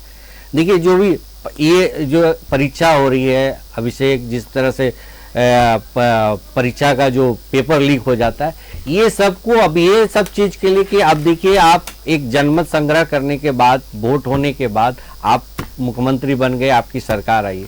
अब हम लोगों की उम्मीदें हैं कि जिस तरह से आपने युवाओं के प्रति जो भी वादा किया था, चाहे रोजगार हो, नौकरी हो, बेरोजगारी भत्ता हो, चाहे आपका कॉम्पिटिटिव एग्जामिनेशन का जो आपका रिजल्ट के लिए हो, ये सब आप एकदम अच्छे से सुचारू रूप से धरातल पे लेके आए कि कहीं ना कहीं कोई हस्तक्षेप, क्योंकि युवाओं का ऑलरेडी बहुत सारा समय बर्बाद हो चुका है। युवाओं को चाहिए नौकरी, युवाओं को चाहिए भत्ता, ये सब चीज के लेके आजसू पार्टी हमेशा बोलेगी सरकार से। आज मैं बता रहा हूं, पहला दिन है, आज माननीय मुख्यमंत्री जी शपथ लिए।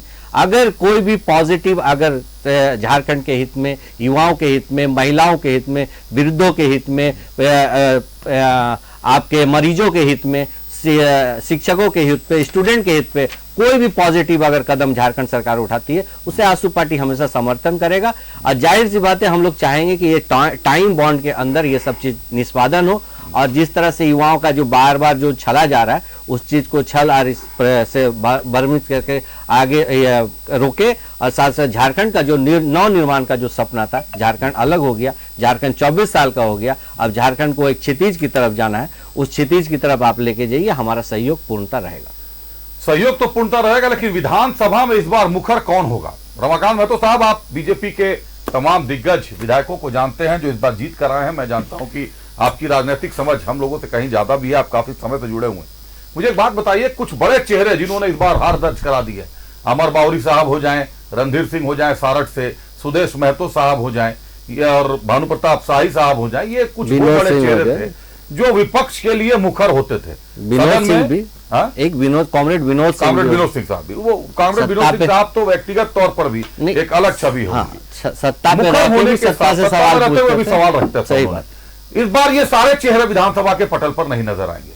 वो कौन से नए चेहरे हैं जिन पर दांव आप लोग इस बार खेलने की सोच रहे हैं और जो आपको लगता है कि सदन में जनता की बात, जनता की आवाज या भाजपा की आवाज पहुंचाएंगे? और दूसरी जो बड़ी बात है, 1,36,000 करोड़ का जो मुद्दा था, जो केंद्र सरकार ने रोक कर रखा है, सुप्रीम कोर्ट का आदेश भी हो गया कि 12 इंस्टॉलमेंट में दे दीजिए, देना शुरू कर दीजिए। तो पहली किस्त क्या प्रदेश भाजपा प्रयास करेगी कि पहली किस्त झारखंड राज्य को मिल जाए इसकी? चलिए, तो आपको, मुझे लगता है भारतीय जनता पार्टी से जो माननीय विधायक जीत के आए हैं, उनका आकलन लगता है नहीं किए आप। आपने पहले मुझे कहा 15 साल का आकलन नहीं किया, आप कह रहे हैं नहीं किए, आप भी खराब बता देना, नहीं किए। हाँ ठीक है, आप पहले इसी विधानसभा को देख लीजिए जहां रांची से हमने जीता है। हाँ, कौन मुखर बता रहे हैं आप इनको? माननीय सीपी सिंह जी। अच्छा, मुखर विधायक है, बिल्कुल मुखर है। एटीएम विधायक है। एटीएम? हाँ, एटीएम मैंने जब चाहे 24x7 आवर्स, जब उन्हें फोन करिए उठाएंगे, जहां पहुंच जाएंगे वहां पहुंच जाएंगे। हर समय पैसा दे देते हैं। हाँ, पैसा क्यों देंगे? राजनीतिक एटीएम है, पॉलिटिकल एटीएम विधायक है, रांची के विधायक हमारे माननीय, ठीक है, 7वीं बार जीते हैं। दूसरी बात, माननीय बाबूलाल जी मरांडी, राज्य के प्रथम मुख्यमंत्री, केंद्र में मंत्री रहे हैं, पार्टी सांगठनिक अनुभव है उनके पास में। मुझे लगता है विधायकों में माननीय बाबूलाल जी का जो अनुभव है, अपने 40 वर्षों का संसदीय कार्यकाल है, विधायकी कार्यकाल का, वो अनुभव एक महत्वपूर्ण भारतीय जनता पार्टी को मेल का पत्थर साबित होगा। जनता दल यूनाइटेड से, जमशेदपुर से, पश्चिम से जीत के आए हैं हमारे माननीय सरजू राय जी। क्या ये इन विधायकों को आप इग्नोर कर रहे हैं? ये लोग क्या मुखर नहीं रहते विधानसभा में? ऐसे कई विधायक, आपके हटिया, माननीय हटिया के विधायक देख लीजिए, विपक्ष में है, एनडीए के हिस्सा है वो, अभी तो है, लेकिन जदयू के साथ सर बिहार में चुनाव आने वाला है। आप राज सिन्हा जी को देख लीजिए धनबाद से, ऐसे डॉक्टर नीरज यादव जी को देख लीजिए, कई सारे विधायक हैं हमारे। तो ऐसे का नागेंद्र महतो बगोदर से माननीय कामरेड साहब को हरा के आ रहे हैं, ये मुखर विधायक रहे हैं सर। लेकिन मैं तो मीडिया की लिस्ट की बात करूंगा ना, हमारे लिए जो मुखर रहे हैं, जिनको हम सुनते रहे हैं, जिनको हम लिखते रहे हैं, मैंने उनकी बात की। बाकी आपके लिए तो पूरे जो आपके कितने विधायक मुखर होंगे? नहीं, ये सारे विधायक मुखर हैं। और दूसरी बात, अभिनेता है ना सर। जी जी जी जी, लेकिन और विधानसभा में भी मुखर रहते हैं और बड़ी संजीदगी के साथ मामले को रखते हैं, सवालों को उठाते हैं। कुछ कहना चाह रहे तिवारी महतो साहब भी मुखर हैं क्या? अभिषेक, इस जनादेश को जो मिला है, अब जनादेश को आप एक बार देखिए, उसका स्टेटिक्स देखिए, उसका एक ग्राफ निकाल के देखिए। इसको बार बार जो बोला था MRI करना पड़ेगा। जिस तरह से राज्य में, चाहे आप सत्ता पक्ष में रहते हुए चाहे विपक्ष में, जो मुखर आवाज थी उसको किसी न किसी तरह से राजनीति का साम दंड भेद युवाओं के कंधे पे लगा के उनको हराने का काम किया गया, क्योंकि राज्य में युवाओं की आवाज गूंजे नहीं। चलिए एक बार क्षितिज साहब का रुख कर लेता हूं। देखिए, मुखरता की बात करें, अगर मीडिया की नजरों से देखें तो जो अभी नजर आ रहा है, ऐसा मेरा व्यक्तिगत आकलन भी हो सकता है, चंपाई सोरेन से ज्यादा मुखर विपक्ष इन्होंने नाम नहीं लिया, अभी नहीं हो पाएगा। बड़ा दुख ये मैं आपको स्पष्ट कर दूं, जिस तरीके से एक नाम नहीं लिया, इतना दुख हो रहा है। ये सम्मान आपके चैनल पे, क्षितिज आप ही के पास आ रहा हूं। इस चुनाव में जिस तरीके से जो जब जनता के बीच गए नेता लोग, तो उनकी जो भाषण हमने सुने, जो भाषण हमने काटे, उनमें चंपाई सोरेन साहब को आप ये मान सकते हैं कि विपक्ष में एक मुखर तौर पर रखेंगे। बाकी जितने नाम रमाकांत साहब ने बताए हैं, आप रमाकांत साहब मुझे उनका क्लिप निकाल कर दे दीजिएगा। मैं आपसे वादा करता हूं कि मैं बैठकर चलाऊंगा उनके क्लिप जो मुद्दों पर चले हों इस चुनाव के दौरान। क्षितिज साहब कुछ बोलना चाह रहे थे, आप बोले। अभिषेक जी, मैं देखिए कि लोग काम कैसे निकालते हैं। जब काम था तो बड़ा दर्द होता था रमाकांत भाई जी को कि चंपाई सोरेन जी के साथ गलत किया। आज उनका मुखर आवाज में एक नाम, जबकि सबसे ज्यादा काम अगर मेहनत कोल्हान ने किया है, उन्होंने अपने कंधे पर उठा लिया, भले चाहे नतीजा कुछ भी हो। और सम्मान करता हूं मैं, एकमात्र आदिवासी सीट एनडीए के खाते में। हाँ बिल्कुल, मैं सलाम करता हूं उनको कि हमारे में थे तो उन्होंने भी मेहनत करते थे, इनमें भी पूरा जिम्मेदारी अपने कंधे पे उठा लिया। लेकिन मेरे भाई, एक बार आपके चैनल पे उनका नाम तक नहीं, नाम बोलिए, कोई बात नहीं, सारे विधायक बीच में बोल रहे हैं। अरे भारतीय जनता पार्टी के सारे विधायक मुखर हैं, मैंने कहा चाहिए था रमाकांत जी, बहुत दुख का बात है, आपको नाम लेना चाहिए था। इन्होंने नाम नहीं लिया और जनता भी बताएगी इसके बाद। दूसरी बात, हमारे परवाज भाई कहते हैं कि क्यूआ को लगा दिया, आप किसका बात कर रहे हैं? क्लियर कट कहिए आपके चैनल पर। दूसरी बात आपने, और मैं बताना चाह रहा हूं, आपने मुखर चेहरा का बात किया, तो हमारा है कि जयराम महतो जी, जो कि लगातार आप देख रहे हैं कि जमीन पर नहीं विपक्ष में नहीं, मैं सदन में जयराम महतो साहब तो लगता है मंच पर नहीं मंच को ज्यादा जानकारी होगी। मंच सुनिए सर, मंच पे थे, जनता की एक मुद्दा, एक ताकतवर मुद्दा, वो ये भी तो नहीं कहें कि सत्ता में समर्थन देंगे। मंच पर होना समर्थन नहीं, उन्होंने नहीं, ठीक है, वो कौन विधायक मुखर है वो भी पूछ लीजिए। हमारे सभी विधायक सर, कितने का नाम लेंगे? नाम लेने बोलिए ना, नाम लेने बोलिए, सभी विधायक 56 इंच का सीना है। अरे नाम लीजिए ना, विधायकों का नाम लीजिए, असली सीना। देखिए इनको नाम लेने, चुनावी टिप्पणी बता देता हूं। इनको विधायकों का नाम लेने बोलिए ना पहले। टिप्पणी चुना सिंह साहब की एक चुनावी टिप्पणी बता देता हूं। उनसे पूछा गया, एक पत्रकार ने रांची का पूछा उनसे कि चुनाव में आप उतरे हैं, एक बार आप वहां से लड़े तो हार गए, फिर लड़े फिर हार गए, तो उन्होंने बड़ी अच्छी बात कही कि मैं जहां तक खड़ा होता हूं लाइन वहीं तो शुरू होती है।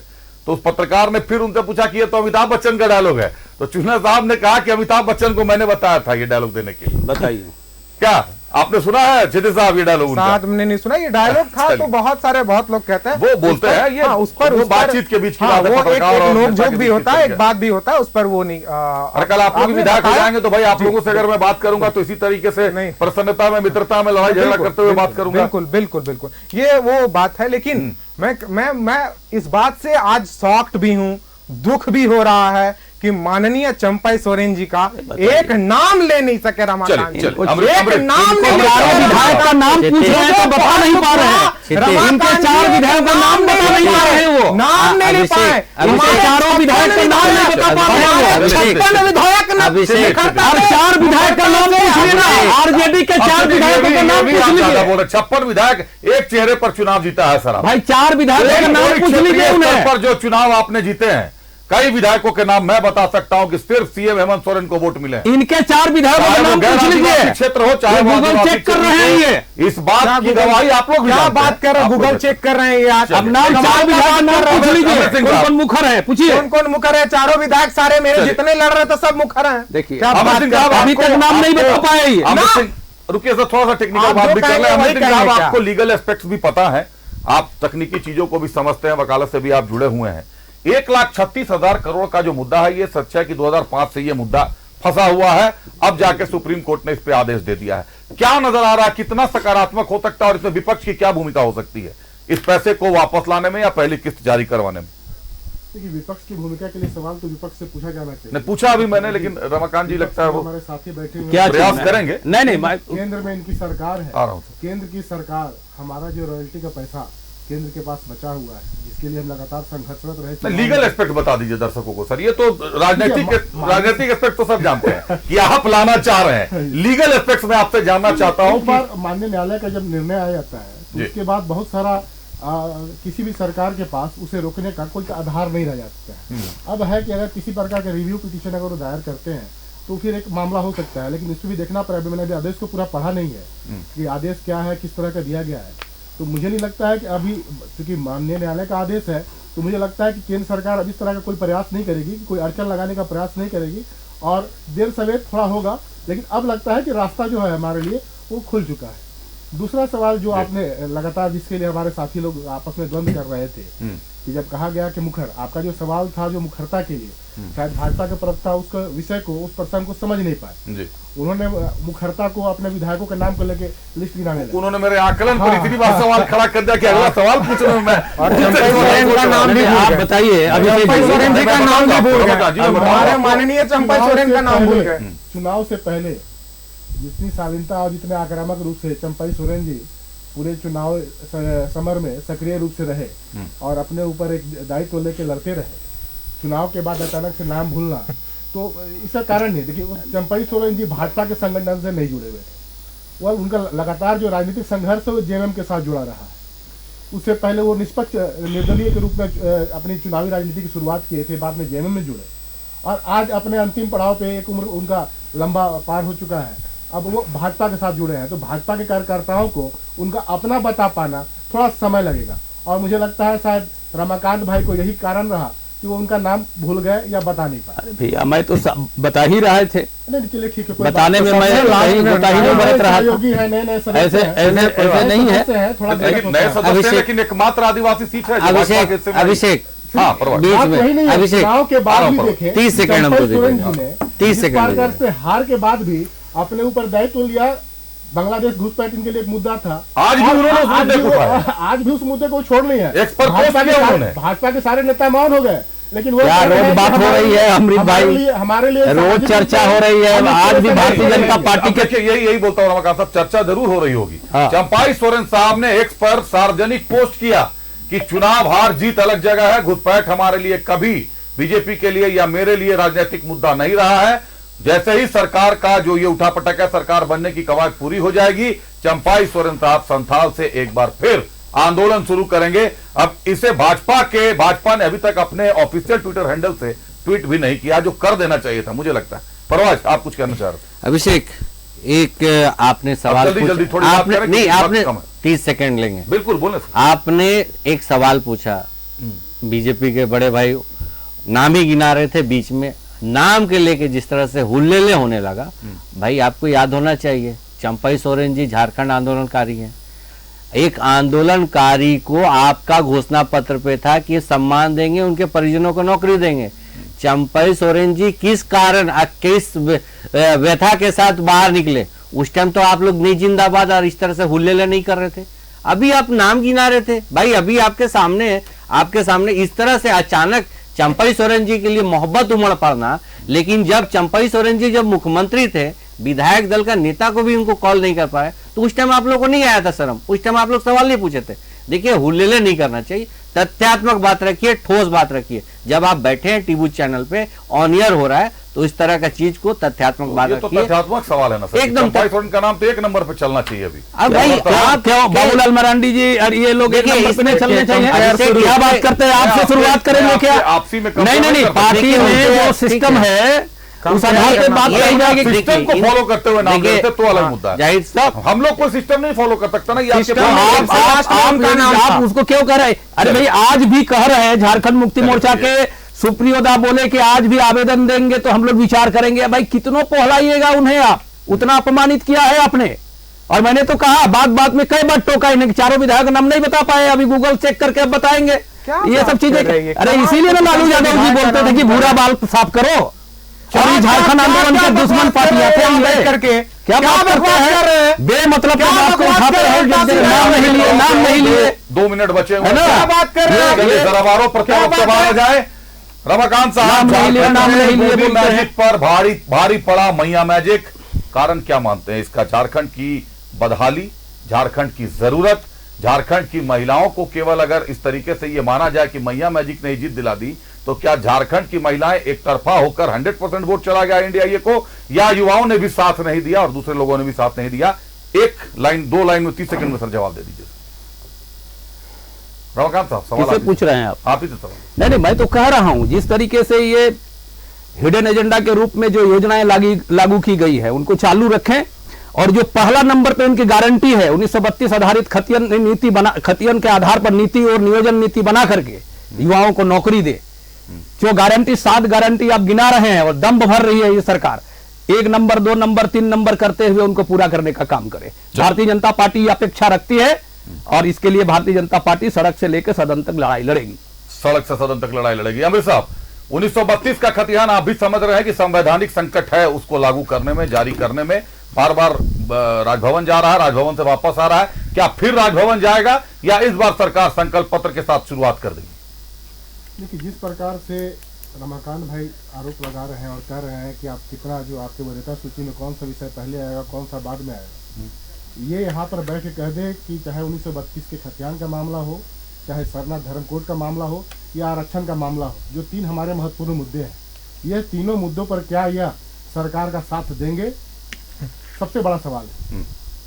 यहाँ पे बोल लेना बड़ा आसान है। मैं तो कह रहा हूँ पहले भी साथ दिया था, अभी भी साथ देंगे। आप क्या संविधान के जो हम लोग कहते हैं कि 9वीं अनुसूची, क्या बात करते हैं? को लाने के लिए ये इतने बड़े अधिवक्ता साहब हैं।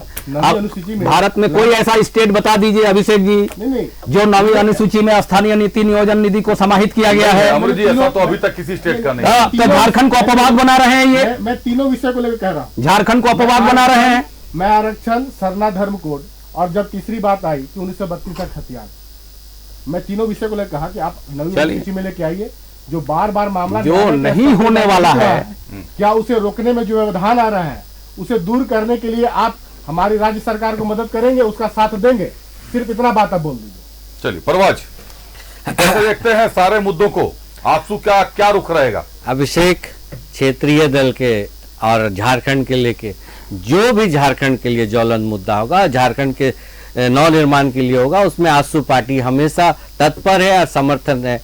अब मैं आपको एक चीज मैं बता दूं, अभी कांग्रेस के मित्र जो बोल रहे थे स्थानीयता पे, अरे स्थानीयता पे आपके विधायक जय मंगल सिंह उर्फ अनूप सिंह, उनका आपको बयान याद कर लेना चाहिए कि क्या है स्थिति। पहले इसी के लिए मैं बोला ना, मैं आपको बोला, मैं अपना सब में बोला ना, ये संशय जो है ना, ये संशय इस सरकार में रहेगी तो झारखंड में कभी विकास नहीं होगा। अरे पहले आप उधर देख लीजिए, पहले अपने विधायक। सॉरी अभिषेक, अनूप सिंह ने कभी 32 के खतियान का तो विरोध नहीं किया। नहीं, आप उनका पुराना आर्काइव निकाल के देख लीजिए, कभी आप देख लीजिए। स्थानीय भीतरी या बाहरी पे सबसे ज्यादा मुखर बोलने वाले विधायक है। भाई आप देखिए, आप निकाल के पहले आप देखिए, अनुसरण कर लीजिए, उसके बाद बात कीजिए। हाँ एकदम है, आपको कॉपीराइट का इशू है, आपको बयान आप आज देख लीजिएगा। हम कोई भी बात बोलते हैं तो तथ्य के साथ बोलते हैं, हम कोई भी बात बोलते हैं। ये न्यूज़ 11 का आर्काइव, बोलिए अपने पीसीआर को निकाले, बोलिए आप बोले ना, आप एक बार पलट के देख लीजिए। एकदम हवा में, मैं कभी हवा में बात नहीं करता हूँ, यही मैं बोला। संशय झारखंड की विकास में सबसे बड़ा अवरोध संशय है, अब कांग्रेस पार्टी यही करती है, कमी है। कांग्रेस पार्टी यही करती है, संशय करके झारखंड के विकास। दोनों लोगों से आग्रह होगा, ये मुद्दा एक विधायक से जुड़ा हुआ, मैं आर्काइव चेक कर लूंगा, मैं देख लूंगा क्या उसमें मुद्दा है। एक बार क्षितिज साहब का रुख करता हूं। क्षितिज साहब, बिहार में भी चुनाव होने जा रहा है 25 में।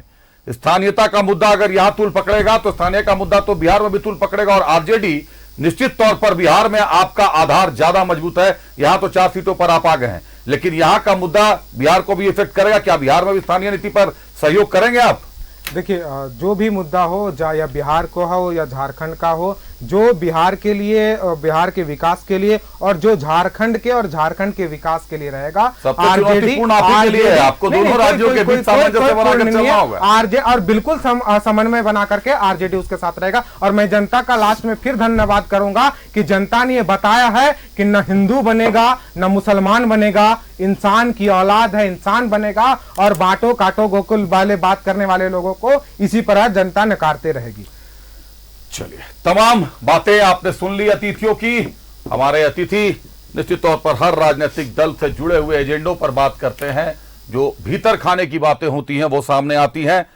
अभी तक यह स्पष्ट नहीं हुआ है कि चेहरा कौन होगा कैबिनेट का, लेकिन यह तय है कि कैबिनेट में जो चेहरे आने हैं, जो सूचनाएं मिल रही हैं, अनुभव से लेकर युवा जोश तक का सम्मेलन देखने को मिलेगा आपको।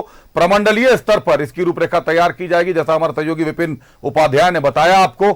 कई सारी चीजें हैं जिनको देखते हुए झारखंड में एक नई सरकार पूरी तरीके से काम करने को तत्पर है, तैयार है। शुभकामनाएं हैं हम सभी की। सरकार को जो जनादेश मिला है वो निश्चित तौर पर एक आध बार कभी मिलता है, और आज तक 24 सालों के झारखंड ने वो जनादेश कभी नहीं देखा था। धन्यवाद देते हैं अतिथियों का।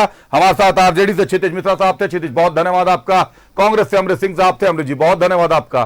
बीजेपी से रमाकांत महतो साहब थे, रमाकांत जी बहुत धन्यवाद आपका। आजसू से परवाज खान साहब थे, परवाज जी बहुत धन्यवाद आपका।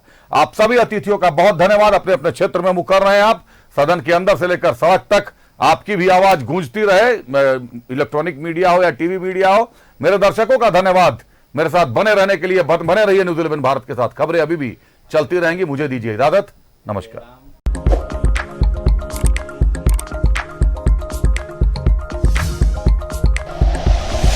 Like and share videos, subscribe करें हमारा चैनल और प्रेस करें बेल आइकॉन। न्यूज़ 11 भारत, सच है तो दिखेगा।